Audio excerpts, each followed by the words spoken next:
Ça y est, c'est la rentrée. Aujourd'hui, je te propose de te partager tout ce que je mets en place pour que cette fin d'année soit encore plus abondante. Bonjour à tous, c'est Clélia Isaac. Je suis ravie de vous retrouver aujourd'hui pour cet épisode du podcast Oui à l'abondance. On se retrouve aujourd'hui donc pour parler de tout ce que je mets en place pour que cette rentrée soit absolument tournée vers l'abondance. Et je t'invite vraiment à prendre de quoi noter pour pouvoir implémenter ensuite tous les conseils que je vais te partager aujourd'hui, en tout cas ceux qui vont te parler, pour pouvoir les implémenter dans ton quotidien. Le premier conseil que j'ai envie de te partager, c'est de te poser, de prendre le temps pour faire le bilan calmement. Plus sérieusement, de te poser en fait pour faire le bilan des 8 premiers mois de l'année. Prendre le temps de te demander où tu en es par rapport à tes objectifs et vraiment regarder qu'est-ce qui a fonctionné pour toi, qu'est-ce qui n'a pas fonctionné comme tu l'aurais souhaité et pourquoi. Euh, Qu'est-ce que tu gardes, qu'est-ce que tu arrêtes. Et ça, c'est vraiment important en fait de te poser pour pouvoir faire le point parce que souvent ce qui se passe, on revient des vacances, on démarre, on reprend le cours de notre vie avec le boulot et en fait on repart sans prendre le temps de se demander est-ce que ce qu'on fait c'est encore juste pour nous. Et c'est vraiment prendre ce genre de moment qui me permet régulièrement de me dire ok, par exemple en début d'année je me suis dit ok, il est temps pour moi d'arrêter la mission en freelance que je faisais pour une cliente. Ça m'a vraiment permis en fait de me dire que c'est plus du tout ok pour moi de faire ça et que ça ne fonctionnait pas du tout pour moi en fait. C'est vraiment en prenant le temps de me poser, voilà le constat il était très clair, ça ne fonctionne pas pour moi. Et donc, bah, une fois que le constat est posé, que ça ne fonctionne pas, maintenant qu'est-ce que je fais? Donc vraiment, je t'invite à prendre ce temps, peut-être là en écoutant ce podcast ou peut-être prends le temps de te programmer dans ton agenda. Vraiment là, prends ton téléphone et mets un rendez-vous avec toi-même pour pouvoir te poser et vraiment prendre le temps de te demander qu'est-ce qui a fonctionné pour toi, de faire ce bilan de mi-parcours, enfin un peu plus d'ailleurs. Ça fait 8 mois d'année, il nous en reste 4. Une fois que j'ai fait le bilan, la seconde étape pour moi va être en fait de planifier, la planification du reste de l'année. Donc je vous le disais, pour ceux d'entre vous qui me suivent sur Instagram, d'ailleurs si tu ne me suis pas encore sur Instagram, je t'invite à aller me suivre à Clélia Isaac. Je vous mets mon hashtag Instagram, mon handle Instagram en description de l'épisode. Je partageais justement en fait que quand je suis revenue des vacances en Guadeloupe, j'ai pris le temps en fait de me demander, ok, comment je m'organise pour cette fin d'année? Quels sont les moments forts en fait de cette fin d'année pour moi? Quels sont les moments où par exemple je vais relancer certains programmes, certaines offres? Quels sont ces moments? Et j'ai vraiment pris le temps de me poser, de faire un agenda, un calendrier, en fait un rétro-planning pour pouvoir avoir vraiment cette visibilité sur cette fin d'année et voir quels sont les rendez-vous peut-être qui sont déjà planifiés, voir avec mes clientes, celles que j'accompagne notamment en freelance, est-ce qu'elles ont déjà calé de leur côté leur agenda pour voir est-ce que ça fonctionne avec le mien.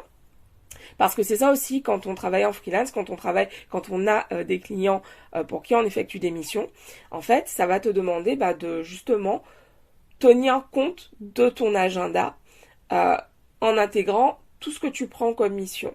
Parce que le risque, et c'est vraiment ce qui m'est arrivé très souvent, c'est de te retrouver en fait à voir toutes les deadlines la même semaine. Et ça, c'était vraiment un truc, c'était assez, assez drôle ou pas, hein, mais systématiquement, tout tombait la même semaine. Donc maintenant, en fait, le fait de planifier, ça me permet vraiment bien en amont d'informer mes clientes que à telle date je ne serai pas disponible et donc pour celles qui m'ont évidemment communiqué leurs agendas, leur rétro-planning en amont du mien, donc évidemment je prends compte de leur retour et pour celles qui n'ont pas encore fait leur rétro-planning, voilà, je les informe de mon indisponibilité et moi ça me permet en fait de pouvoir m'organiser en tenant compte en fait de mon écologie personnelle, comme on dit, vraiment en tenant compte de mes besoins. Parce que le risque quand on est entrepreneur, c'est en fait de continuer à se rajouter des choses en se disant ah mais quand même je peux pas refuser, ah mais quand même je ne peux pas refuser, et à faire de soi la variable d'ajustement de son business. Et ça je le vois très très très souvent. Déjà je l'ai vu chez moi, mais aussi chez toutes les femmes que j'accompagne. Il y a toujours ce truc de d'aller se coucher plus tard, de s'épuiser en fait parce que tu comprends, je peux pas refuser tel et tel contrat. Alors qu'en fait quand on se pose et qu'on prend le temps de planifier, et quand je dis planifier, c'est pas uniquement planifier en fait des moments de travail, les moments forts de ton business en termes de charge de travail, c'est aussi planifier les moments off. Parce que je suis entrepreneur depuis 7 ans. Cette année, c'était la première fois que dès le 1er janvier, j'ai mis dans mon agenda 10 jours off, non négociables. C'était la première fois.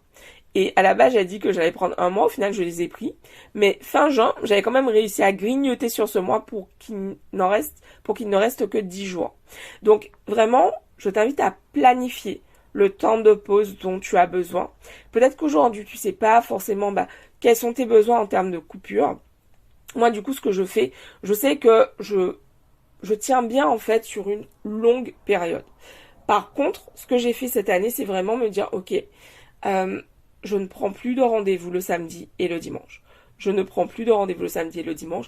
Et quand je dis prendre de rendez-vous, avec des clientes ou avec moi-même en fait. Je ne prends plus de rendez-vous ces jours-là. C'est une façon pour moi de m'obliger à couper. De m'obliger à couper en fait parce que je sais que si j'ai un rendez-vous le samedi, de toute façon je vais travailler tout le reste de la journée. Alors que si j'ai pas de rendez-vous le week-end en fait, ce sera beaucoup plus facile pour moi en fait de préserver ce temps et de mettre des choses que j'aurai à faire, parce qu'il y a toujours des choses à faire dans une entreprise, de les mettre, de les reporter soit sur le début de la semaine, ou la semaine suivante en fait.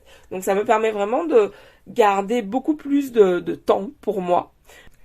Et la planification, c'est vraiment quelque chose à faire, que tu sois entrepreneur ou pas en fait. Parce que si tu es là, c'est que tu es dans cette démarche de croissance personnelle, tu as envie de continuer à grandir, tu as envie de dire de plus en plus oui à l'abondance, et ça te demande en fait de prendre du temps pour cela. Soit pour lire, soit pour te former, soit pour te faire accompagner. Et tout ça en fait, ça se planifie, parce que surtout pour celles d'entre vous qui sont mamans, c'est très facile de s'oublier. De s'oublier en fait parce qu'en fait, il y a toujours quelque chose à faire. Il y a toujours quelque chose à faire. Et en fait, si tu ne planifies pas ce temps pour toi, pour prendre soin de toi, te faire masser, par exemple, ou te faire un spa, ou te faire accompagner par un thérapeute, en fait, tout ça, c'est du temps à poser dans ton agenda, en fait, pour être certaine de le prendre pour toi. La troisième chose que je fais, c'est de prendre le temps en fait de me poser pour chacun des projets que j'ai en cours ou des projets que je démarre. Qu'est-ce que je veux dire par là? En fait, je prends le temps en gros de regarder chacun des projets que j'ai pour voir qu'est-ce que j'ai à effectuer. En ce moment, j'ai 3 gros projets. Le podcast, mon business de coaching et un 3e projet dont je vous parlerai d'ici quelques semaines. Pour faire grandir le podcast, ça me demande en fait de m'impliquer en termes de temps, de contacter des intervenants, des invités, de faire jouer mon réseau en fait pour avoir des invités de qualité à vous présenter, à vous partager sur le podcast en fait. Et tout ça en fait c'est du temps de travail, de réflexion, de programmation. Et en fait, ça me demande de me poser très régulièrement dessus. Donc, chaque semaine, je sais que le jeudi, c'est du temps que je réserve pour le podcast. Je vais prendre le temps d'enregistrer des épisodes. Je vais prendre le temps de contacter des invités. Je vais prendre le temps de créer des visuels pour le podcast, etc. C'est typiquement le jeudi que je vais consacrer au podcast. Pour le coaching, par exemple, je sais que j'ai décidé que cette année, je me concentre sur le Woman Entrepreneur Bootcamp et oui à l'abondance. Donc en fait, ça va vraiment me demander en fait de programmer des temps dans le calendrier d'ici la fin d'année pour pouvoir partager autour de ces 2 programmes que j'adore. Donc le troisième projet dont je vous parlerai d'ici quelques temps, qui me demande vraiment beaucoup de boulot là en ce moment. Tout ça en fait, ce sont des choses que je fais rentrer dans mon agenda, dans mon calendrier, pour pouvoir tout faire en fait. Ça demande vraiment en fait de planifier. On peut pas tout garder dans sa tête en fait. Aujourd'hui, avant j'ai beaucoup fait ça, sauf que je me suis rendu compte qu'avec le stress, j'oubliais des rendez-vous. Donc aujourd'hui, mon meilleur ami c'est mon Google Agenda, mon Google Agenda. Je me mets des rappels sur les rendez-vous notamment, et j'accompagne le Google Agenda de mon bloc-notes, donc sur lequel je vais marquer ma to-do du jour. Donc tous les jours, je prends mon bloc-notes et j'écris ma to-do, donc 3 ou 4 points importants que je dois aborder, ou 3 ou 4 tâches importantes que j'ai à faire pour la journée. Je vous invite vraiment à ne pas blinder la to-do avec une vingtaine de choses à faire, parce que vous le savez, une to-do blindée, c'est une to-do qui n'est pas finie. Et ce qui se passe quand on accumule des to-do non finis, c'est qu'on a toujours ce sentiment de oh là là, je suis pas capable, j'ai pas été jusqu'au bout. Alors que si tu te mets 4 points, pas 4 projets, 4 tâches à réaliser, parce que la différence entre un projet va demander plusieurs tâches, plusieurs étapes, là où une tâche, ça peut être par exemple écrire ce post, écrire le post d'aujourd'hui. Ça va être un projet, lancer mon business. Voilà, ça c'est un projet et vous vous doutez bien que ça va pas être fait dans la journée par exemple. Donc voilà, vraiment prenez le temps de vous poser pour pouvoir voir quelles sont les différentes étapes des projets que vous avez en cours, et que ce soit des projets professionnels ou des projets personnels. En fait, ça demande de regarder ce qu'il y a à faire en fait, parce que le meilleur moyen de ne pas avancer et de te retrouver encore l'année prochaine à te dire oh là là, j'aimerais tellement lancer mon business, ou j'aimerais tellement lancer ce podcast, ou j'aimerais tellement avoir un nouveau boulot, c'est de ne pas te poser aujourd'hui pour te demander qu'est-ce que tu veux créer, qu'est-ce que tu veux manifester comme job par exemple. Ça demande de se poser. Le 4e point que j'ai envie de te partager aujourd'hui, c'est en fait de prendre le temps pour faire le point sur ta routine spirituelle. Qu'est-ce que j'entends par là ? Aujourd'hui, ma routine spirituelle, c'est principalement d'écrire. Donc d'écrire dans mon journal, que ce minimum, une page. J'écris une page minimum en ce moment dans mon journal. Autre chose dans ma routine, c'est vraiment de prendre du temps pour pouvoir effectuer le jeu The Secret. C'est une application qui s'appelle The Secret. C'est une application pour pouvoir expanser son sentiment d'abondance. Et tous les jours, on va recevoir de l'argent. Et l'idée, c'est de dépenser cet argent tous les jours. Donc, le fait de pouvoir dépenser cet argent tous les jours permet en fait de cultiver, de nourrir ce sentiment en fait que l'argent est abondant. Donc, je vous invite vraiment d'ailleurs à télécharger cette application et à vous aussi mettre plus d'abondance dans votre vie. L'application permet aussi en fait de pouvoir avoir tous les jours une affirmation, des affirmations pour pouvoir cultiver ce sentiment d'abondance. Donc ça, c'est vraiment la seconde chose que j'utilise au quotidien en ce moment. Autre chose, c'est le FT. Vraiment, je t'invite à découvrir le FT avec notamment les vidéos de Brad Yates, Brad B-E-A-R-A-D, Yates Y-A-T-E-S sur YouTube.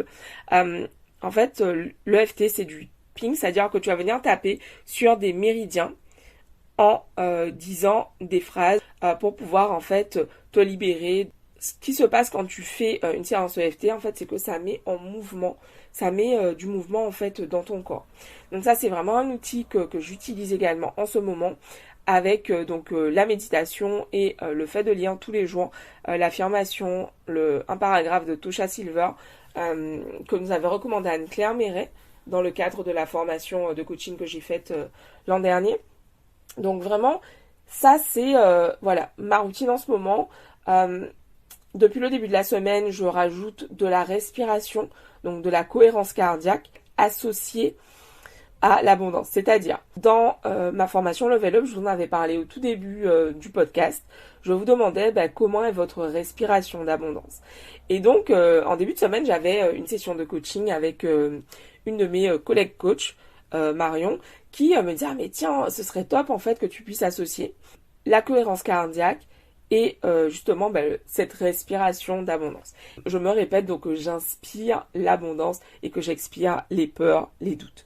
C'est vraiment en fait quelque chose de très simple à faire. La cohérence cardiaque, c'est tu inspires sur 5 temps, tu expires sur 5 temps et tu fais ça en fait pendant 5 minutes. Tu peux trouver des vidéos sur YouTube qui vont te permettre de suivre un rythme. Quels sont les bienfaits de la cohérence cardiaque? Ça permet en fait de réguler le système nerveux. Je vous en parle, j'en parle régulièrement sur les réseaux sociaux. Ça ne se voit pas comme ça, mais je travaille beaucoup sur le stress, sur le sentiment, sur l'anxiété. Ça, ce sont vraiment mes challenges en ce moment, de me libérer de l'anxiété et du stress. Et la cohérence cardiaque vient m'aider en fait à apaiser tout cela. Parce que, bien sûr, il y a des choses à faire, on a des objectifs à atteindre, mais l'idée, c'est de réaliser ces objectifs en étant en pleine santé. Et donc, continuer à avancer tout en sachant que je suis hyper stressée, ça ne fonctionne pas. Donc, c'est vraiment pour ça que je te partage ce conseil. La cohérence cardiaque, c'est vraiment, vraiment un très, très bel outil que j'avais découvert il y a quelques années de ça. Ouais, quand j'étais au Canada. Et que j'avais en fait complètement perdu de vue. Et donc voilà, et vraiment que je vous invite à mettre vous aussi dans votre vie pour pouvoir vous aider à mieux gérer l'anxiété, le stress et apaiser votre système nerveux. Je vous ai partagé ce que je fais en ce moment, mais il y a énormément de choses qu'on peut faire également. Donc la méditation, bien sûr, on ne la présente plus. Un exercice que j'aime beaucoup et que je fais d'ailleurs également, c'est un exercice d'ancrage. Donc systématiquement, je vais m'ancrer dans la journée avant de faire certaines tâches. Par exemple, avant d'enregistrer cet épisode de podcast, je me suis posé un instant pour respirer et vraiment prendre le temps de me déposer, de me connecter à l'énergie de la Terre et à l'énergie divine en fait. Prendre vraiment le temps d'être ici et maintenant pour pouvoir être pleinement présente, pour pouvoir vous délivrer le meilleur contenu possible dans cet épisode de podcast. Et le dernier point que j'ai envie de te partager aujourd'hui, c'est vraiment de prendre le temps de faire le vide. Qu'est-ce que je veux dire par là? En fait, faire le ménage. Virer tout ce dont tu ne te sers plus chez toi. Dire oui à l'abondance, en fait, c'est faire de la place. Pourquoi? Parce que l'univers, quand il y a du vide, en fait, il le remplit. Il le remplace par autre chose. Et donc, l'idée, c'est vraiment, si tu as tout un tas de vêtements, par exemple, que tu ne mets plus, qui sont là et que tu gardes dans ton armoire, dans ton dressing, pour au cas où, alors que tu ne les aimes pas en réalité, je t'invite vraiment à prendre le temps de te libérer de tout ce dont tu ne te sers plus, tout ce qui ne t'apporte plus de joie. Et ça, c'est vraiment quelque chose que j'avais adoré dans le livre de Marie Kondo, La magie du rangement.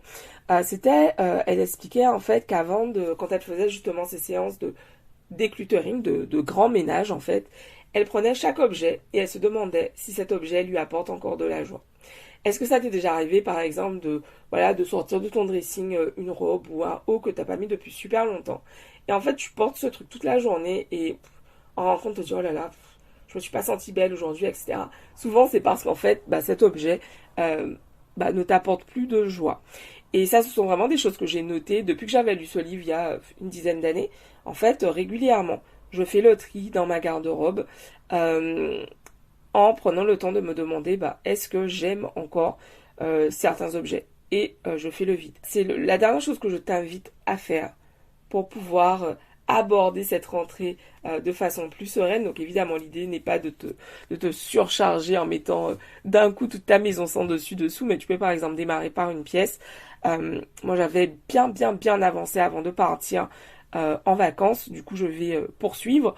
Mais voilà, l'idée c'est vraiment en fait de faire de la place parce que pour que l'énergie puisse circuler en fait chez toi, que cette énergie d'abondance puisse circuler et que voilà, toutes les tasses cassées, les t-shirts tachés, etc. ce sont des choses qui en tout cas a priori, ne t'apportent pas plus de joie que ça et dont tu peux te séparer, ou tout simplement les vêtements qui ne te plaisent plus, les vêtements, les accessoires qui ne te plaisent plus feront très certainement le bonheur de quelqu'un d'autre, soit parce que tu donneras ces objets, soit en les vendant. Ça peut être également une autre source d'abondance. J'espère que ces conseils, tu vas pouvoir prendre le temps de les mettre en application. L'abondance, c'est un sujet sur lequel tu veux te pencher sur cette fin d'année. Je t'invite à t'inscrire sur la liste d'attente du programme Oui à l'abondance. C'est un programme que j'ai créé en milieu d'année, donc au mois de mai, et j'ai accompagné donc une première promo de femmes au sein de ce programme. Autour des thèmes suivants, les croyances qui te desservent dans le module 1, l'abondance, comment s'autoriser à recevoir. Sur le module 3, les sabotages qui t'empêchent d'atteindre tes objectifs. Et le dernier module, faire face aux challenges de la vie. Le programme revient très bientôt. Tu as envie d'être prévenu? Inscris-toi sur la liste d'attente. Le lien est en description autour du podcast. Voilà, je vous dis à très très vite. Je vous retrouve donc la semaine prochaine avec une nouvelle invitée. Et merci à tous ceux d'entre vous, tous ceux et toutes celles d'entre vous qui prennent le temps de partager le podcast autour d'eux, de partager Oui à l'abondance autour d'eux. Merci à ceux et celles d'entre vous qui like, commentent, m'envoient des messages pour me dire qu'ils ont kiffé les épisodes. Merci. Ça me donne beaucoup de force et ça m'encourage bien évidemment à vous créer encore du contenu encore plus lourd. Yes. Je vous embrasse. À la semaine prochaine. Bye bye.